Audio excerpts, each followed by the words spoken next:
On behalf of the CSMVS, the trustees, the chairman, and the Director General, Mr. Sabyasachi Mukherjee, and on behalf of our very own Museum Society and its members, I extend a very warm welcome to you, dear friend, Dr. Giles Tillotson, for agreeing to address us today on a topic I know that you have been working on and is very close to your heart and mine, Paradise of the World, Baltazard Solvyns amongst the Hindus.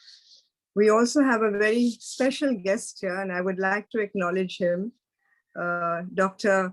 Robert Hargrave, who's joined us from Texas, Austin at the unearthly hour of 7 a.m. Thank you, Professor Solvyns. You have been a pioneer in this subject, and it gives me a real honor and pleasure to have you attending this seminar from all the way halfway across the world, right at the other end, to be with us this evening. Giles had addressed us many months ago, as a matter of fact, when the pandemic started and people were in a quandary as to how are we going to proceed with our talks. And with the help of a good technical team and my own committee, we decided to take the plunge. So on the 26th of August, Giles gallantly addressed us on a topic dear to his heart, which was a collection from the City Palace Museum in Jaipur, and the title was Art and Ingenuity at the Jaipur Court. If you recollect, our members will recollect two sad events in the life of the Museum Society. We had lost Pauline on the 19th of May, the late Pauline Rohatgi, a pioneer in the field of print and printmaking and lithography, and Aarti Vakil, our chairman. And it has been a difficult year, but we are soldiering on, and we're so happy that both Giles and Dr. Hargrave are here. He's written a wonderful book. Both Giles and I have a copy of it. It really weighs a ton. And here it is, Professor Hargrave, for you to see once more. And we are so happy that Giles is going to be sharing his thoughts on this subject this evening with us. A few words about this topic. There were two publications, if I'm correct. One called Les Hindoûs in French, and in English, The Hindus, a series of 288 etchings made by François Baltazard Solvyns, presents an encyclopaedic vision of the people and customs of Eastern India at the end of the 18th century. This great work focuses on Bengal and the neighboring regions, where the artist lived and worked for over a decade, starting way back in 1791. Born and trained in Antwerp, Solvyns went to India in the hope of making his fortune, living in Calcutta without permission from the board of the East India Company. He stayed on the margins of European society and engaged more with all aspects of Indian life that teemed around him. While picking up odd jobs, he embarked on an ambitious project to produce a comprehensive survey of the manners, customs, and dresses of the Hindus. The first edition and the second edition, I'm sure Giles is going to discuss that in greater depth and detail. So I will not add my own comments on that. But a few words about Giles, who most of us in India and abroad are very familiar with his work. He's been living in India for many, many years and has featured widely in both Britain and India, and is the author of numerous books on architecture, history, and landscape. His books written for general audiences include his Golden Triangle trilogy, Delhi Darshan, Taj Mahal, and the Jaipur Nama, Tales from the Pink City, all of them published by Penguin India. After completing his PhD in Cambridge from 1990 to 2004, he taught at the School of Oriental and African Studies at the University of London. Since moving to India in 2004, he has worked with the Mehrangarh Museum Trust in Jodhpur and the Maharaja Savai Man Singh II Museum Trust in the City Palace in Jaipur. He continues his role as an advisor to the City Palace in Jaipur. But recently, Giles is currently holding the position of Senior Vice President at Delhi Art Gallery and is responsible for the museum exhibitions programs. I hope, Giles, this will be the first of many talks, and we look forward to working with you and your team at Delhi Art Gallery for future talks and events. Ladies and gentlemen, these events cannot take place just like that. And for this, I'm eternally grateful to our youthful technical team, so ably led by Jason Johns. Today we have with us Prachi, Suranjana, Ranis, and I hope I haven't left out anybody, Mrinalini. So thank you, team, for your valiant efforts month after month and week after week. We have come almost 77 days from our first talk, and I greatly appreciate your volunteering towards this effort. So welcome, Giles, and welcome everyone this evening. Enjoy your evening, and I hand you over to Jason and the technical team. Thank you so much, everyone. Thank you, Feroza, for that very kind introduction. I should explain to the listeners that when Dr. Godrej invited me to speak again, as she says, only a year after I last addressed you, it was with Pauline Rohatky particularly in mind, as she was a mutual friend and colleague. Some of you will be aware that Pauline did a number of collaborative projects with Feroza, Marg books, for example, one of which I contributed to. But I've also been looking again at some of Pauline's other work, an essay that she wrote, for example, about Tipu Sultan for an exhibition catalogue in Edinburgh some years ago, nearly 20 years ago, but also about the drawings in the Victoria and Albert Museum by Baltazard Solvyns that were included in her enormous catalogue, Indian Life and Landscape. And I've been looking at that work of Pauline's in connection with projects that I've been doing with DAG recently. I hope you'll have occasion to listen to me tell you about our Tipu Sultan projects at some point in the future. But this evening, my focus is on Baltazard Solvyns, because we at DAG have been working for a while in putting together material for a major exhibition on Solvyns, which will include, we believe for the first time, a complete set of the Paris edition of Les Hindoûs on display at once, and also a complementary book. So what I'm going to present to you in a moment is some of the material from the introduction to that book. But while I set that up, I also want to reiterate what Dr. Godrej said about our delight and pleasure that Professor Hargrave is joining us today, because he really wrote the definitive work on Baltazard Solvyns, and obviously anyone working on the subject now must rely on his pioneering scholarship. It's really the standard work of reference. Struggling to get it to go to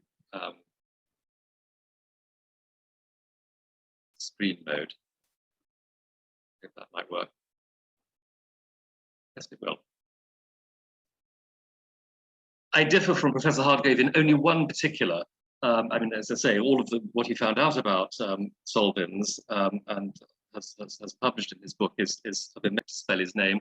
And Professor Hargrave decided to go with the spelling found on the artist's birth certificate and death certificate, which seems a sensible choice, given that Professor Hargrave's focus was on his life. My focus, as I mentioned, is on the Paris edition of the Etchings, and therefore I've used the spelling that Solvyns employed on the title pages of the volumes of that book, one of which I will show you. Among all attempts by foreign artists to present a complete view of India, none is so focused on people as the work of François Baltazard Solvyns, who lived from 1760 to 1824. While other artists set out to record India's scenery or architecture or flora and fauna, Solvyns gives us a series of portraits of individuals going about their trades and professions. It's true, he's selective. His focus is on the Hindus of Bengal and neighbouring regions, where he lived and worked for over a decade, starting in 1791. But it is a varied and voluminous set. Published in Paris between 1808 and 1812, Les Hindoûs, or the Hindus, contains 288 coloured etchings in 4 volumes. Put that in perspective, it's twice as many prints as there are in the Daniel's Oriental Scenery.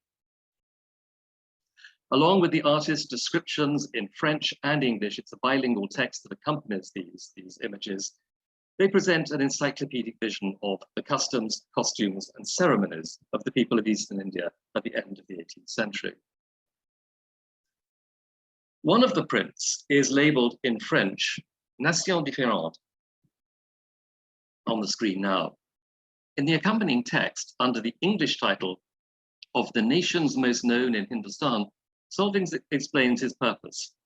I quote, "To give the public an idea of the sight which an Indian town offers to a traveller, I've brought together in this print all the different costumes which are there met with.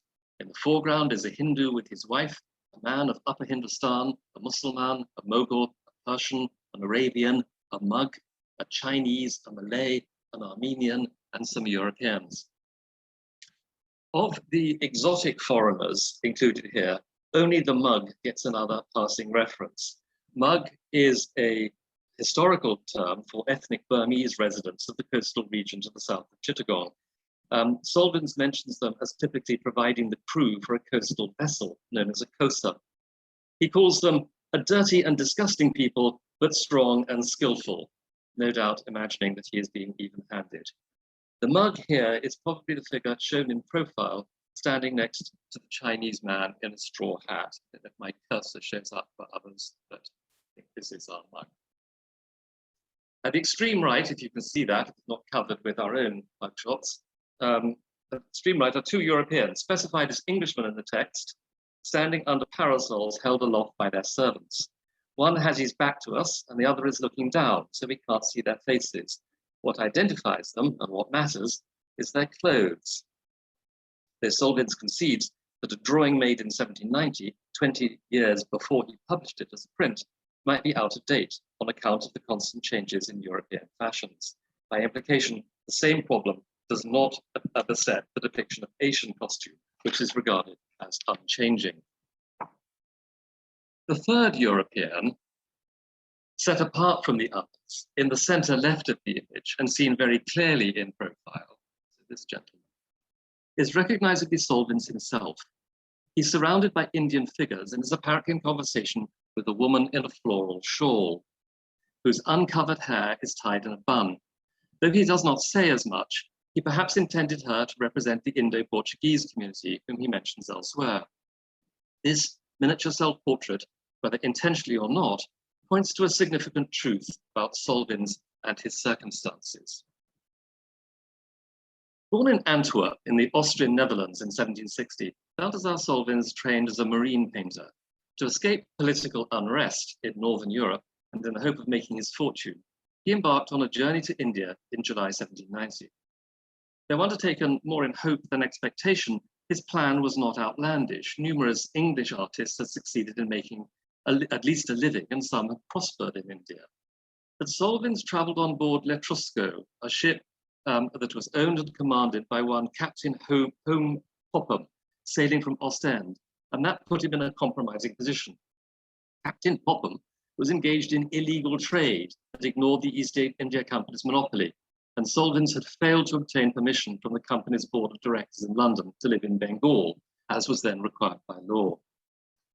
Neither man was subjected to any serious legal penalty, as officials on the ground in Calcutta were willing to overlook such infractions. But Solvyns' status as an unlicensed resident did limit the extent to which he was accepted into European society in the city. He was, for example, not invited to attend meetings of the Asiatic Society, which, given his curiosity about Indian civilization, he would certainly have wished to do. And he lived at a succession of addresses in central Calcutta around Tank Square, at a time when most Europeans were trying to escape this congested area and heading out for what was then the spacious suburb of Chowringhee. If not quite excluded, he lived somewhat on the margins of the city's European world and in close contact with its Indian quarters. Exploring Chitpur and other native districts and meeting local residents to assemble the material for his great work, he learned far more about the Indian life of Calcutta than did most other Europeans of his time, who knew it chiefly through interaction with their servants. It's this position apart, away from the standoffish Brits, and his immersion in Indian life that his self-depiction in his image of Nation Différente seems to hint at. What I put on subsequently is to corroborate that it is a self-portrait, the image of himself on the frontispiece to volume 4. And you see at the top of that image also his latest spelling of his name. A handful of Europeans, and again specifically English we may presume, appear in another print depicting part of central Calcutta. The man in the center foreground with his back to us seems to be accompanied by the same woman in a shawl who features in Nation Différente. To their left, 3 gentlemen have paused for a chat, while to the right, another passes by on a horse. Beyond these few, the street is crowded with Indian figures going about their various vocations. But the main subject of this plate, as the text makes clear, is not people but architecture. The view looks westwards down Lal Bazar towards the old fort with the magistrate's court in the right foreground. It's these buildings that Solvyns here wants to show us. The European inhabitants of the city feature in only one other print in the series, as we shall see. Their presence is felt more by implication. Volume 4 includes 36 plates, that's amounting to half of the volume, depicting domestic servants. And while many of these are of types that would also have been employed by wealthy Indian residents of Calcutta, some are named and defined as they would have been encountered in European households. The first, for example, is a superintendent who manages the salaries of the other staff and conducts business on behalf of his employer and is called a banyan, seen here on the left. Banyan was an Anglo-Indian term derived from banya. Solvyns warns his unwary audience that the banyans in general are dangerous persons on account of the great expense in which they involve their employers and whom they very soon contrive to ruin without ever forgetting to secure their own private interests. Europeans who land for the first time in India cannot be cautioned too much against the banyans. Unfortunately, he goes on to say, you cannot get any work done without them. This was, by the way, no means an eccentric view. The 20th century historian Percival Spear confirms that indignation against the deceit of the banyan was widespread. The sole duty of the khitmatgar, seen here on the right, is to stand behind his employer's chair and wait at table, but the glimpse of his master's coat in this image reveals that this one works for a European. The series on castes and occupations that fills the whole of volume 1 includes a character called a caste here on the right, called by him Costo. The writer caste is of medieval origin or earlier and certainly no colonial construct, but Solvyns says that the majority of people who call themselves castes in Calcutta in his time did work for European or Armenian merchants. And the one he portrays uses European furniture. His comment that they are assiduous but slow at their work, again, plainly reflects a prevailing European assessment. I've juxtaposed him with another very familiar figure from the opposite end, as it were, of the social spectrum, the bishti, or water carrier, seen here at the railings of Tank Square, where he's about to collect water.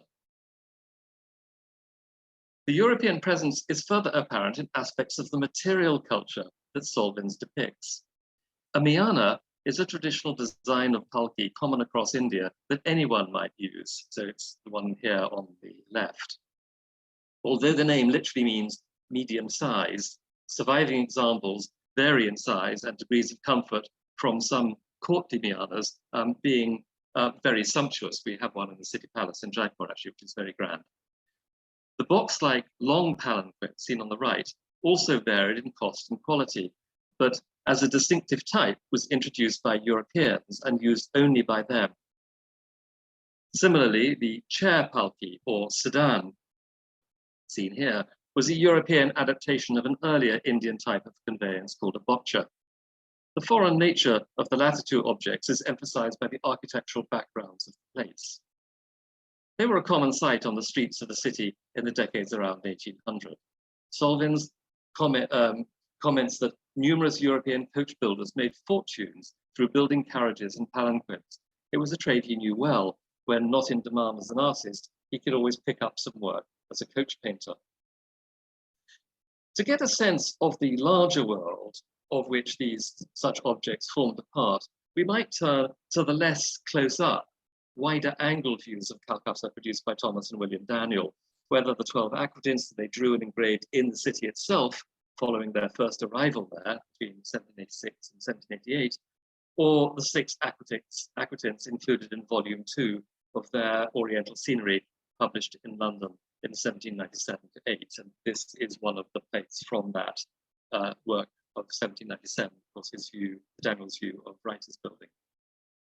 And you see the same sort of sedan chairs and palkis in the foreground of that image.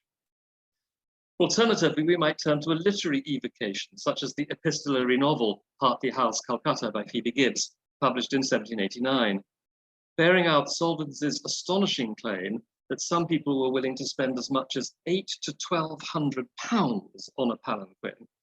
The novel's protagonist, Sophia, explains to her friend Arabella in England that palanquins are indeed such state appendages that if a gentleman at Calcutta, which is frequently the case, chooses to walk when on a visiting party, his palanquin must follow him in the same form in every particular as if he himself was within, a departure therefrom being deemed a solecism in polite etiquette.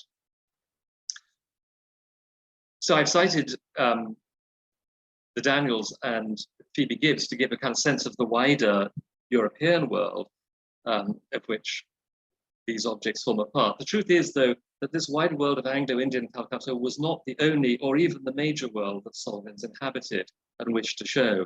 So we should turn now to what he regarded as his primary subjects. Each of the 4 volumes of Les Hindoûs is divided into 12 sections or numbers called livraisons in French, containing 6 plates. So in volume 1, each number opens with a double-page plate illustrating a festival or ceremony, followed by 5 portraits of individuals who represent a caste or profession. Through a total of 60 portraits, Solvyns presents a panorama of Hindu society. Taking the group as a whole, with the descriptions that follow each plate, 2 features immediately stand out. One is the complete absence of women.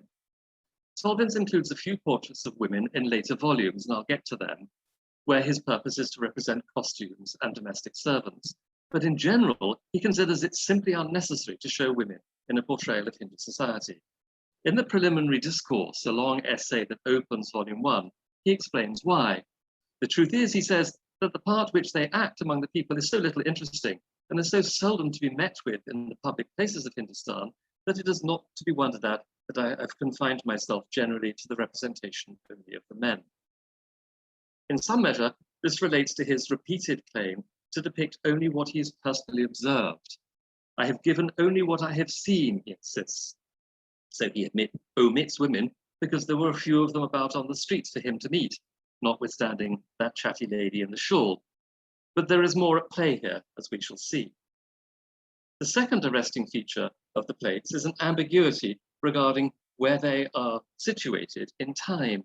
Yes, he shows us people as he has observed directly on the streets, and this gives each image an immediacy. But paradoxically, they also have an ageless, ahistorical feel, as if they could have been observed not just in the 1790s, but at any period in time before that.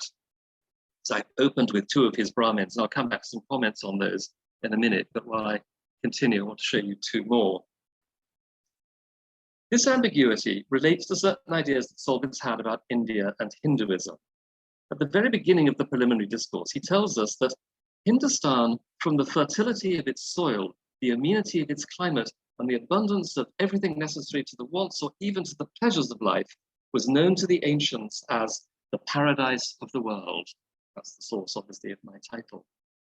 While investigating this seeming Garden of Eden, Europeans found Hindus to be, quote, a portion of mankind exempt from ambition, from vanity, from curiosity, satisfied in the enjoyment of what nature bestowed, and possessing in their mild and calm disposition that happiness which they themselves, Europeans, had pursued so long in vain through the mazes of philosophy and science. This is hardly complimentary restless, questioning Europeans are contrasted with Hindus, whom nature's abundance has made complacent, if not indolent. As may be expected, there's trouble in this paradise. Continue to quote him, the richness of their country soon awakened the avarice of numerous invaders, to whom their mild and easy temper could impose but a weak and useless resistance. Conquest was bound to effect changes in India's laws and political systems, but the natives' character, the moral and religious system retained all its primitive purity. Even the advent of European influence in the last 200 years, he suggests, never reached the genuine race of Hindus, still unaltered, still constant in its manners, its opinions, and its beliefs. It is now considerably more than 20 centuries that history represents the Hindus as we see them in our present days. Well, this idea of India as living antiquity, as never changing, is common in European accounts from Solvyns' time. The English landscape painter William Hodges, to give just one comparable example, was excited by the prospect of visiting Varanasi in 1783 because, as Hodges said, the same customs and the same manners and customs prevail among these people at this day as at the remotest period that can be traced in history, and in no instance of religious or civil strife have they admitted of any innovation from foreigners. Hodges, back in London, but writing in exactly the period when Solvyns was busy in Calcutta, differed from him only in counting an even longer period of continuity of custom. It certainly is curious, wrote Hodges, and highly entertaining to an inquisitive mind to associate with a people whose manners are more than 3,000 years old. Solvyns mentions Hodges's prince and echoes his words in asking rhetorically, what spectacle more interesting or more deserving of our attention than the remains of a celebrated nation inhabiting one of the most delightful countries of Asia and treasuring up as a sacred deposit the simplicity of its antique virtues in the midst of universal corruption and the refinements of foreign civilization. With that comment, Solvyns seems to posit the Hindu as Rousseau's noble savage, the foil to Europe's dreadful over-sophistication. He does not chase that hare, though, because he thinks he's cited the source, the mechanism that has enabled the Hindus to retain their antique simplicity into the present day. And this, I think, is the nub of Solvyns' understanding of India. That source is the ancient Hindu system of law known as Manusmriti. From time immemorial, he wrote, this people is in possession of a code at once civil and religious, which they attribute to their legislator Manu. By the laws of Manu, all the Hindus are, as we know, divided into 4 classes or castes, each of which is again subdivided into an infinite number of other classes, distinguished by their occupations. On this foundation rests the whole religious and civil system of the Hindus. Caste, he notes, is unchangeable and does not allow for social mobility. So an individual cannot rise, but society as a whole is regulated and peaceful. And Manusmriti brings us back to the invisibility of women. In the Code of Manu, Solvyns writes, in other respects replete with precepts of wisdom, it's declared with great harshness that women are incapable of independence, and it even seems to be insinuated that they are beings of an inferior order. Shut up in their separate apartments, the Hindu women are seen only by their nearest relations, and when they appear in public, it's never without a veil on their face, again, making it impossible to include them in his own work. Given his notion that Hinduism is founded on the laws of Manu, we cannot be surprised that he opens his parade of Hindus with Brahmins. He shows us, initially, no fewer than 5 different kinds, who he believes to be the best known types among the priestly caste, and who also appear to represent different regions, as they include the Kanauji, Oriya, and Brajbashi Brahmins. So these are the 2 images I've shown you are of those 4 of those 5 opening Brahmins. The priests are followed by 2 Rajas. One of them, the one on the left, is again, in fact, a Brahmin, the Brahmin Raja of Krishnanagar, Ishwachandra, renowned for his piety and learning, who is shown at prayer. Solvyns tells us the second Raja, shown at the right, depicted at court, is the Raja of Tanjore, which is puzzling, because Solvyns repeatedly assures us that the prints are all based on drawings that he made himself on the spot, but he never went to Tanjore. Besides, the Maratha Raja of Tanjore in his time was the brilliant and then still young Sophoji II, who ruled from 1787 to 1832. And this image does not depict him, nor even his uncle and regent, Amar Singh. This plate is plainly a copy of an Indian miniature painting portraying Ali Wali Khan, the former Nawab of Bengal, who ruled from 1740 to 56. Solvyns calls him a Hindu prince and insists that his jama, or coat, is not a Mohammedan dress, as the resemblance might lead us to imagine.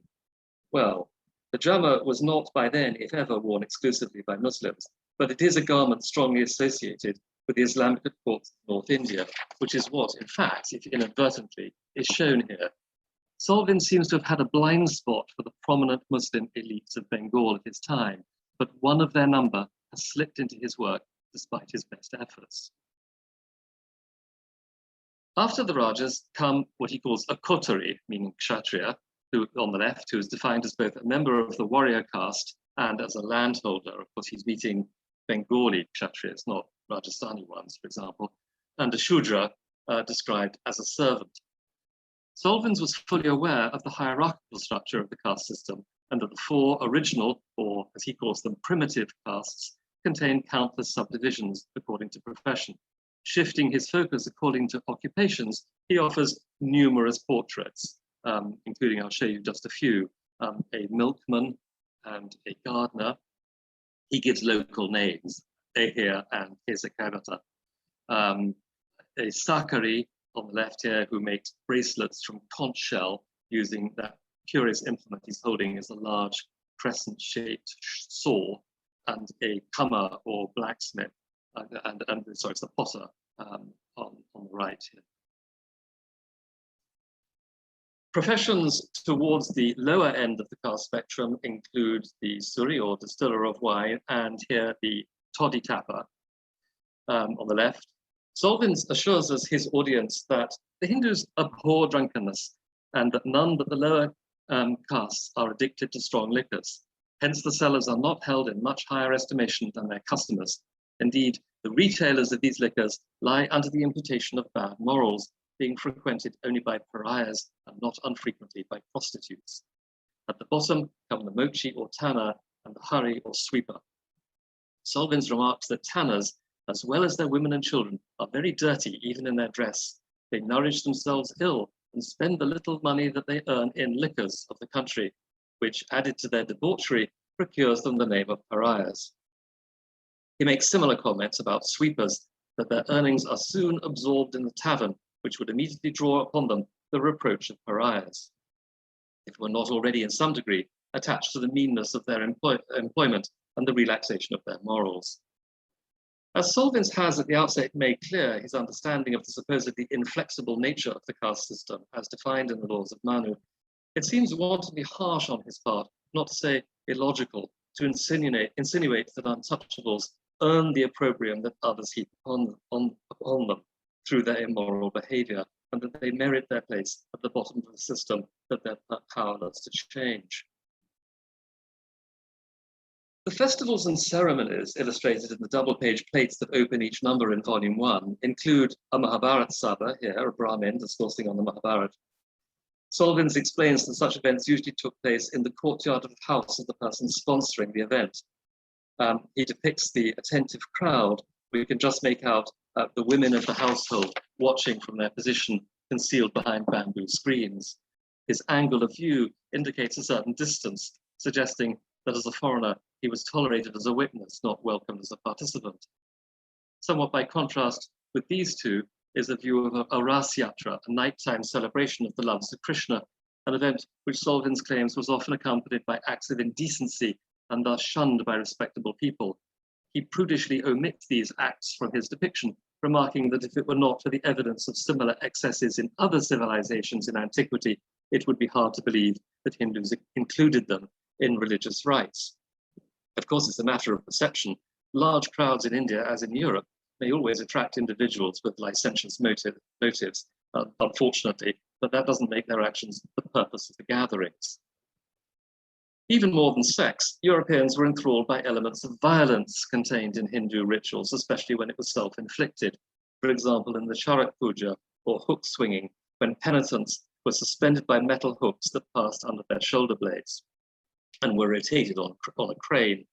No longer performed, the Charak Puja was widespread in Solvyns' time and attracted large and mixed crowds, as he shows. In the center foreground is a group of 3 European observers, once again accompanied by the mysterious lady in the shawl. This view by Solvyns anticipates a number of later representations of the rite by fascinated foreigners. The portraits in volume 2 illustrate typical modes of dress. Although Solvyns comments that their dress is always simple and nearly alike in every class, his hierarchical arrangement ensures that a sense of caste pervades this sequence as much as the previous one. He begins with a Hindu man of high rank, seen here on the left, as he would dress at home, and proceeds to men of inferior and low rank, right. He now, at last, introduces some women, starting with a member of the elite. His comments on her dress at once reveal some of the assumptions that pervade his work. The richness of this lady's dress is striking, he says, but the ornaments with which it is overloaded show that it is not an original costume of the Hindu country, whose simplicity has in the course of this work been so often and so justly the subject of my praise. In reality, the dress here represented on the left is not worn by the Hindus who conform strictly to the laws of Manu. It's that of public women in the line of kept mistresses or concubines. So, as we've seen before, Solvyns' imagined Hindu world is one of original simplicity, governed by Manusmriti, from which any deviation indicates a degree of corruption. Sadly, this view does not lead him to think any more kindly of the woman of low rank on the right, whose lack of ornament merely indicates that she is a widow. Solvyns presents a second woman of rank in full dress, again on the left, in order to focus on the paraphernalia of her sequestered life, her rich carpet and embroidered cushions, her hookah and pandan, and the punkah wafted by her maid. Beyond the expected remark that the magnificence displayed in the dress and the apartment of this lady are sufficient proofs that she does not conform strictly to the wise laws of Manu, he adds the gratuitous insult that the life of such women is absolutely useless and equivalent to a state of vegetation. By contrast, he does not begrudge the professional dancer or nautch girl, here called Ramjani on the right, a bit of finery and ornament, perhaps because they are tools of her trade. Her dress is in general very rich and splendid, consisting of precious stuffs embroidered in gold and silver, he says. The undergarment is very ample and generally of colored silk with lace or embroidery.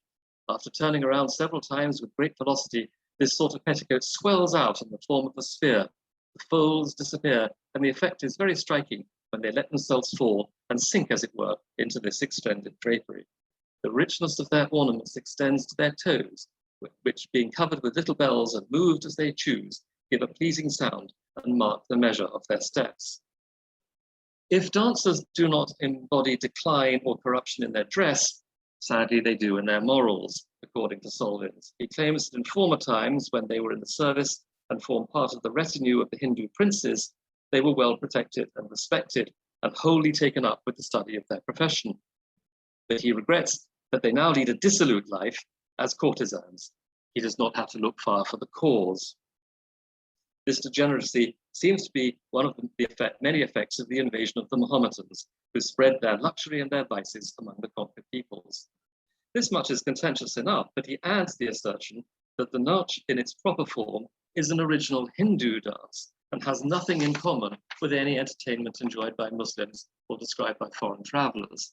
Touching again on his notion of an original and distinct Hindu culture, this claim is simply unsustainable in view of the complex development of North Indian music in the Mughal and early colonial periods.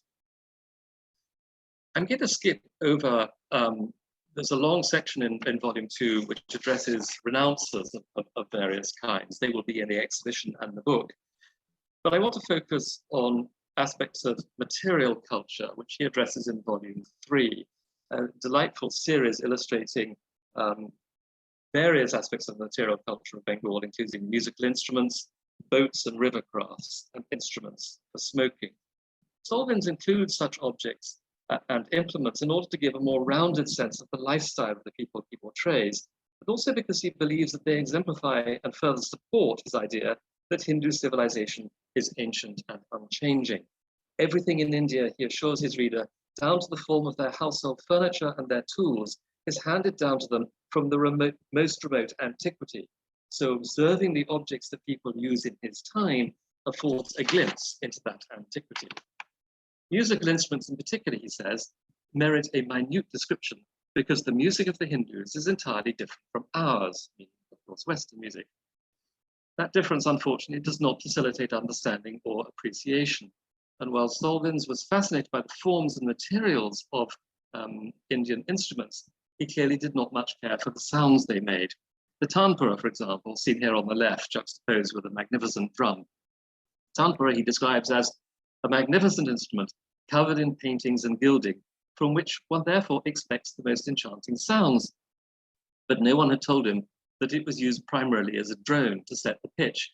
And so he's disappointed that the player sits singing a monotonous air and touching from time to time one of the 4 chords, and he is almost indignant that this is the only use he makes of it. Perhaps he never heard it played in a group. In his depiction of a nautch, the dancers are accompanied by musicians playing the veena, sarangi, dholak, and tabla, sadly, without tanpura. The series on modes of transport similarly includes double-page prints that illustrate the larger context of the object's use. So this view of a country road in Bengal, which Solvyns introduces to show laden oxen and a distant trundling carriage in action, is also a picturesque landscape, indeed the only one in the entire work. The individual transports depicted include such standard workaday objects as a one-horse ekka, left, and the large ox cart or hakari for transporting goods. The mini-series on methods of smoking is a fascinating piece of documentation. The artist's close observation and evident enjoyment of the complex paraphernalia is charming. One widespread device was the nariyal, a European term derived from the Bengali word narikal or the Persian nargile, which refers to the coconut shell that is a crucial component. In the elaborate form, the tobacco burns in a chillum mounted on a tall stem, and the smoker draws on a tube to pull the smoke down into and through the water-filled coconut to cool it.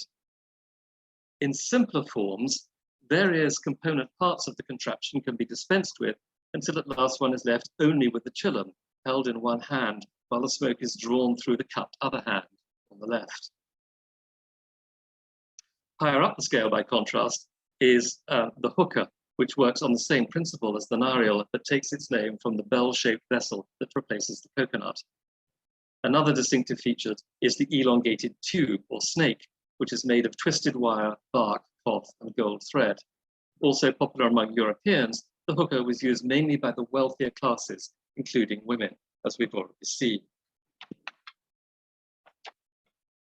Again, there's the sections that I'm going to, for the sake of brevity, skip here, including, I've already alluded to a series on domestic servants, which occupies half of volume 4.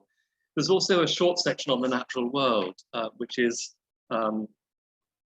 quirky, but has a few delights in it. But I want to skip those in order to offer you some concluding comments, really, on the reception and legacy of Solvyns' work. The etchings of Les Hindoûs, this is one from the series on vessels, which shows a ferry across the Ganga, were printed in color. Once the lines of the drawing had been engraved, various colors were applied to different areas of the plate using a small cloth bundle called a poupée, French for a doll. After the printing, Solvyns applied further color washes by hand to finish each work. This lengthy and laborious process contributed to the high cost of the publication, which in turn hampered its prospects in achieving sales. Despite support from the French government through l'Institut de France, to which the work is dedicated, Les Hindoûs did not meet with the critical acclaim or commercial success that its creator expected. Indeed, the relative failure of the project to reward the time, industry, and passion that Solvyns poured into it is heartbreaking, especially as it came after a series of setbacks. He had produced an earlier edition of the work in 1796, while he was living in Calcutta. This has 250 etchings, differently arranged and produced by a simpler monochrome method of printing, with all of the color applied by hand by numerous local assistants, resulting in a lot of variation. So these are two of the plates from the Calcutta edition. On the left, the Aya die, and on the right, the version of the long Palki, the later Paris version of which I showed you earlier in this talk. In 1799, he published a catalogue of the complete collection with descriptive text. So that's the first written account to accompany the images. Though advertised well in advance and eagerly awaited, the work was not well received. The production itself was judged to be crude, and the mood of many of the scenes was too somber. As the pioneering art historian Mildred Archer put it, his audience expected picturesque charm rather than the sad and brooding figures of Solvyns' drawings. His journey back to Europe in 1803 was fraught with disasters, including being captured and imprisoned by the French on suspicion of being English, and being shipwrecked off the coast of Spain. At some point, he lost the set of copper plates, so when he finally reached Paris and began to work on his new edition, he had to engrave every scene all over again. The first time round, he worked directly from his finished watercolors, most of which are now in the Victoria and Albert Museum in London, with the result that in the prints, the compositions appear in mirror image or reverse.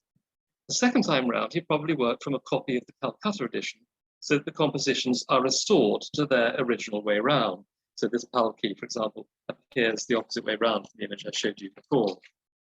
He worked furiously on the Paris edition, partly goaded by the appearance in 1804-5 of a pirated version. The artists and publishers Edward and William Orme in London copied 60 of Solvyns' Calcutta prints on a smaller scale, giving the figures more cheerful expressions and using softer colouring. So I give you here his coterie or kshatriya from the Paris edition, actually, and Orme's version of this same plate. And so you can see the difference. They also copied parts of Solvyns' text. Published as The Costume of Hindustan, this plagiarism seems to have achieved greater success than the original, as it was reissued in 1807. On their title page, they do acknowledge that it's all based on Solvyns' work, but they had not sought his permission. In the preliminary discourse to the first volume of his own new edition, published in Paris in 1808, Solvyns denounces Orme's book as a counterfeit and abuse of his name and work. The Orme's piracy is not the only or the most interesting imitation of work by Solvyns. Copies of the prints he made in Calcutta began to circulate among Indian artists, including those who sought new sources of patronage from European residents. There is a whole genre of so-called company painting dedicated to the representation of India's castes and trades, and some of the artists who first fashioned this genre found in Solvyns a ready template. They copied and skillfully arranged his figures into new compositions, at times so seamlessly that the connection might escape notice. So, for example, the two images on the left, taken from a Hobhouse catalogue of 1985, all of those figures are taken from different works by Solvyns. You might recognize, for example, the Corsto, the Banya in the top and the right hand of the upper image. But they've been redeployed in new compositions. The patrons who collected such works wouldn't particularly have cared about this source, though disdainful apparently of Solvyns' efforts, they happily took as authentic those depictions of tradesmen that Indian artists made by copying him. It's an irony would no doubt have appealed to Solvyns that though he failed to engage his fellow Europeans, he left a legacy in Indian art. And I think we see another aspect of that in the image on the right, but an image more loosely based on Solvyns' manner. And his work surely outlives the saccharine images of the Ormes, which have little appeal today. Modern audiences will be drawn to Solvyns, noting, as apparently his contemporaries did not, how he saw every person and object very closely with an informed and inquisitive eye, and shows them sometimes with wit, sometimes indeed with a melancholy grandeur. Solvyns appeals to us today precisely because he was a challenging artist who does not seek to delight us, but to confront us to engage us in a discussion about the world that he shared here for a while. Thank you very much for your attention to that. I think that's slightly longer